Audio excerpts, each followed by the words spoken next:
The question for most beginners, and certainly was for me, is what is the I Ching really about? And to what are we speaking? What are we asking? I was asking myself about what to do, thinking that, on the one hand, I thought that life perhaps was a pre-written script, that I was meant to be doing something that I was not doing. So I was asking questions of the nature of what am I meant to do, and what is the correct path for me. I was wanting to be told what to think, basically. And the I Ching didn't do that. And the other question was, what is it with which I'm speaking? To whom am I putting my questions? My first impression was that it was probably a higher power, or there was a little doubt that suggested it might be something evil, even. So I had this ambiguity about what it was I was speaking with. But I was also in great need for help, and I think that overrode those deficiencies in my attitude. Because the I Ching did speak to me that what it was going to tell me was not what to do, but how to find the inner truth within myself that knew what to do.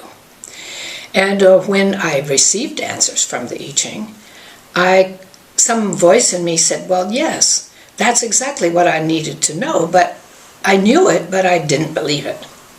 So it was touching something that was already in me.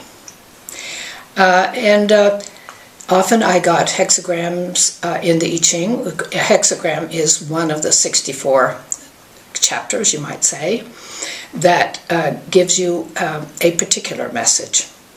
And I received difficulty at the beginning, at first, saying to persevere, that the way would show itself when I attained the clarity that I needed. The way would be clear. It would not be this puzzle.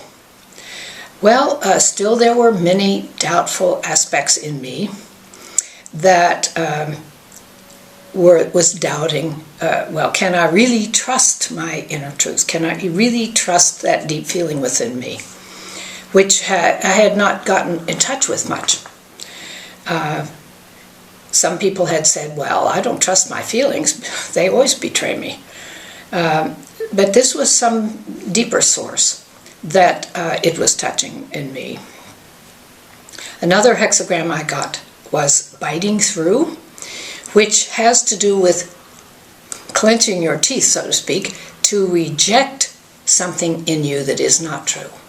To really put it behind you, because that has been creating the circumstances that are hostile, or what we call now fates, that I was running into. So I was running into fates through, I was to learn, through having ideas about myself and about life that were false, and therefore were leading to what the I Ching calls misfortune. When I was recognizing these and willing to correct them, and some of them seemed very logical, I found that I was being helped. So the I Ching proved itself to be a friend in need. During this period, I had a meditation in which I came into the meditation with a kind of bump. And then the light came on, so to speak, and I saw that I was in a boat and I had hit a wall. And then I looked around and I saw that I was in a canal, like Panama Canal, and that the water was flowing in that direction, but I was going in this direction. Hitting the wall was a metaphor for the fates I had been experiencing. And I was made aware that the cosmos has an energy of going in a certain direction. Now, I didn't realize at that time, but I later realized that that energy is harmony. And I was, in a way, fighting my life. I was resisting. I was trying to make things happen. I was not going with the flow that was harmonious.